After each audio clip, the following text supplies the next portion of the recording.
will we see justice? I'll tell you what I've not seen. I've not seen any arrests from the revelations in the Epstein files, over 3 million documents describing horrible things, describing unspeakable things, so much of it redacted. Over 24 people have resigned, CEOs, members of government worldwide, but I haven't seen any arrests or investigations here in the United States from this Department of Justice.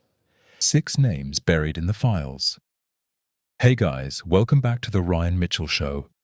I'm Ryan, and before we begin, make sure you hit the subscribe button so you don't miss the next breakdown. What started as a routine review of government records quickly turned into something much bigger. According to the claim being raised, Congressman Thomas Massie didn't rely on second-hand summaries or filtered reports. He reportedly went directly into the Department of Justice reading room himself and spent hours going through the documents line by line. And what he says he uncovered raises a serious question. Massie suggested that within those files were references to at least 6 individuals whose identities, according to him, had effectively been buried behind redactions and bureaucratic silence. Names that, in his view, should not have remained hidden. Instead of letting those references stay locked inside government archives, Massie brought the issue directly into a congressional setting. During the hearing, he began laying out what he believed the record showed, pointing to specific individuals he argued deserved scrutiny. One of the names he raised was Pam Bondi. By putting those names on the record during the hearing, Massie shifted the conversation away from vague accusations and toward specific claims that could now be publicly debated. And that's the moment that changed the tone of the discussion. Because once names start appearing in a congressional exchange, the debate is no longer just about documents sitting in a DOJ reading room. It becomes about accountability, transparency, and whether the public is being shown the full picture. For Massie, the message seemed clear. If those records contain information worth examining, then hiding behind redactions isn't enough. The questions, in his view, have to be asked out in the open. Watch this. Gentleman from Kentucky, Mr. Massie, for 5 minutes. Thank you, Madam Speaker. Congress created the Department of Justice. Congress funds the Department of Justice, and Congress is responsible for the oversight of the Department of Justice. When will we see justice? I'll tell you what I've not seen. I've not seen any arrests from the revelations in the Epstein files, over 3 million documents describing horrible things, describing unspeakable things, so much of it redacted. Over 24 people have resigned, CEOs, members of government worldwide, but I haven't seen any arrests or investigations here in the United States from this Department of Justice. Prince Andrew, Duke of York, who has since been stripped of his royal titles due to his affiliation with Jeffrey Epstein, has been arrested. Peter Mandelson, who previously served as UK's ambassador to the United States, resigned in disgrace from United Kingdom's House of Lords and the Labour Party, and he's been arrested. Former Prime Minister of Norway, Torbjørn Jagland, has been charged, but we don't see any charges, arrests, or investigations in the United States. What do we see? We see our FBI director celebrating in the locker room at the Olympics overseas. It's fine to be proud of this country, but we should be proud of this country because we have a system of justice that works, and yet we do not. Who are the men that should be investigated? I'll name them right here. Leon Black. You don't even have to see past the redactions to see that this man needs to be investigated. Jess Staley, accused of terrible things. It's right there in the files. Why is he not being investigated? And Leslie Wexner. Why did the FBI list him as a co-conspirator in their own documents in a child sex trafficking case and then tell him, according to him, that they had no questions for him? Why is that? Well, the Epstein Files Transparency Act requires the DOJ and the FBI to disclose to us their internal memos and emails about how they made those decisions, whether to prosecute or not prosecute. Yet they have not delivered those memos. And we still don't have the memos and documents and emails from 2008 to explain why Jeffrey Epstein was given such a light sentence in what would have been an open and shut case of child sex trafficking, which allowed him to go back and recommit these terrible crimes, create hundreds of more victims, and ensnare so many other people in his conspiracy. Where are those documents that describe those decisions? We need justice. We want the Department of Justice to get to work, and that's what they need to do now. Madam Speaker, I rise today to let the American people know that this government is under siege. All three branches of this government is under siege by lobbyists and lawyers from a German company named Bayer. They spent over $9 million lobbying the executive branch and the legislative branch so that they don't have to be liable for any damages that their herbicide causes, otherwise known as Roundup. And they're having some success. Now, they haven't had any success yet in this chamber to get that immunity. They've had some success in the state legislatures, which are also under siege, to get this immunity from liability. Look, the Constitution guarantees people a trial if they've been harmed. Why are we contemplating going against the Constitution? The Attorney General has opined favorably for this German company in front of the Supreme Court about getting rid of any liability that they should have for any damages. And the most recent thing that we've seen, the executive branch. By the way, the President's Chief of Staff and the President's Attorney General work for one of the biggest lobbying firms that's received hundreds of thousands, millions of dollars from Bayer. And maybe that's why we've seen an executive order that says that the production of this chemical from this German company is a national defense priority. And we know why they're doing that. It's to keep them from having any liability. Everybody in this country deserves their day in court. This is wrong. We shouldn't succumb to the lobbyists, not in the executive branch, not in the judicial branch, and certainly not here in Congress, and not in the state legislatures, but there's a lot of money at play. And I implore my colleagues to resist it and do not give them immunity. And I yield back. And while all of that is unfolding, attention suddenly shifts to another figure entirely, Kash Patel. At the same moment that questions about government transparency were being raised, a completely different clip began circulating online. The moment quickly picked up traction, and it pulled public attention away from the hearing itself. In the middle of a serious discussion about investigations and accountability, critics began pointing to a viral video involving FBI Director Kash Patel.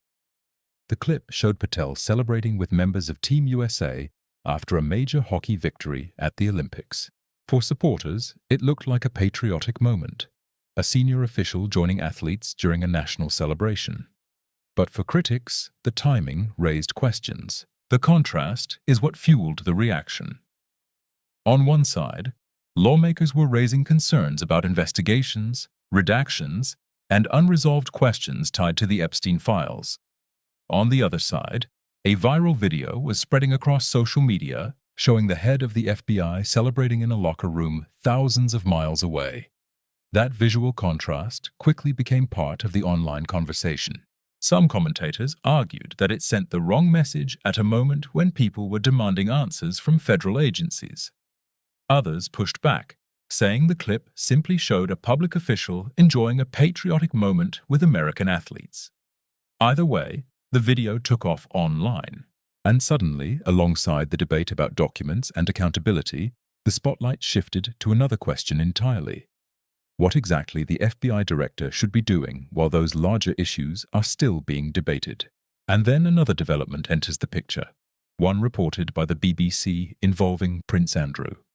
While lawmakers in the United States were debating questions around the Epstein files, a separate update from the United Kingdom began drawing attention to the international fallout tied to the same controversy.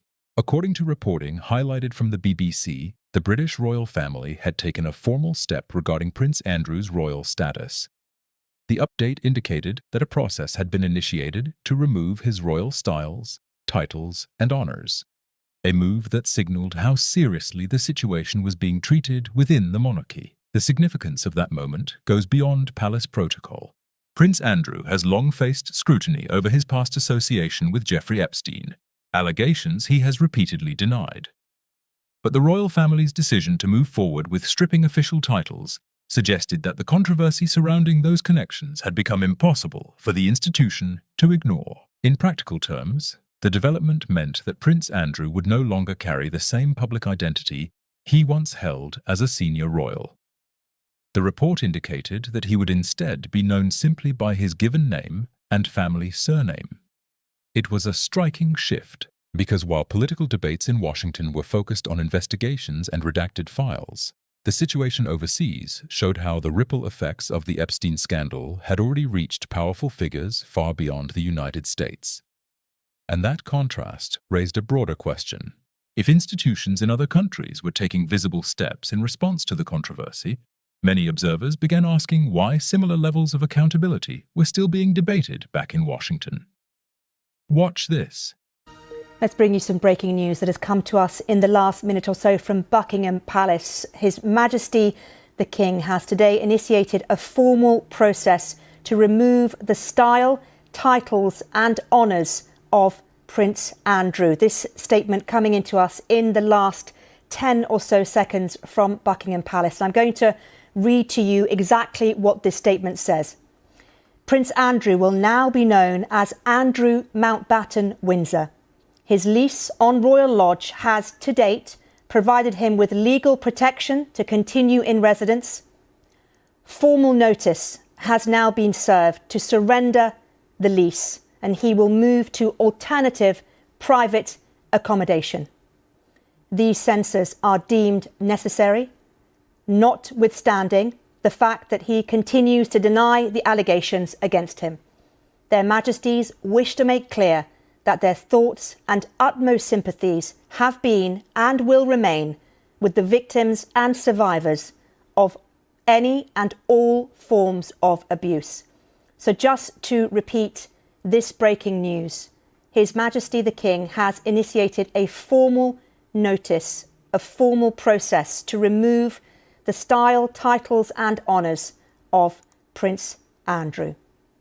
Let's cross live now to our royal correspondent, Helena Wilkinson, who is on the phone live with us from Windsor. And Helena, just explain to us, if you can, what has brought us to this point. Well, there has been, Mariam, over a number of weeks, we've seen continued scrutiny and continued allegations around Prince Andrew and his links to the sex offender Jeffrey Epstein allegations, which he continues to deny those allegations. Well, this evening, an incredibly significant development in this story, that statement that you read from Buckingham Palace in the last couple of moments that we have had into us. Just repeat the main part of that statement. His Majesty has today initiated a formal process to remove the style, titles and honours of Prince Andrew. If we rewind a week or so ago, you'll recall that statement that came via Buckingham Palace that was from Prince Andrew, where he said he was voluntarily giving up his titles, the Duke of York and the other honours that had been conferred upon him. He said at the time that was because it was a distraction. The allegations that were continuing against him were a distraction to the work of the King and other members of the royal family. But this evening, that statement from Buckingham Palace, a very significant statement, firstly, that the King has today initiated a formal process to remove the style, titles and honours of Prince Andrew. So up until now, Prince Andrew had voluntarily given up those titles and the honours, but it meant that they were sitting dormant. But it's now clear from that statement this evening that the King has today initiated a formal process to remove the style, titles and honours of Prince Andrew. The other part of the statement, which is of course significant, is that Prince Andrew will now be known as Andrew Mountbatten Windsor. And also, significant development in this story that's been ongoing for the last couple of weeks, the scrutiny, intense scrutiny around the Prince Andrew issue, is that the statement also from Buckingham Palace reads tonight that the lease on Royal Lodge, that is the 30-room mansion where Prince Andrew has lived for more than 20 years. The statement says that that has to date provided him with legal protection to continue in residence. But this evening, the palace has said that formal notice has now been served to surrender the lease, and he will move to alternative private accommodation. What we don't know, well, there are many unanswered questions still this evening, but what we don't know is where that accommodation is. That hasn't been released in the statement this evening.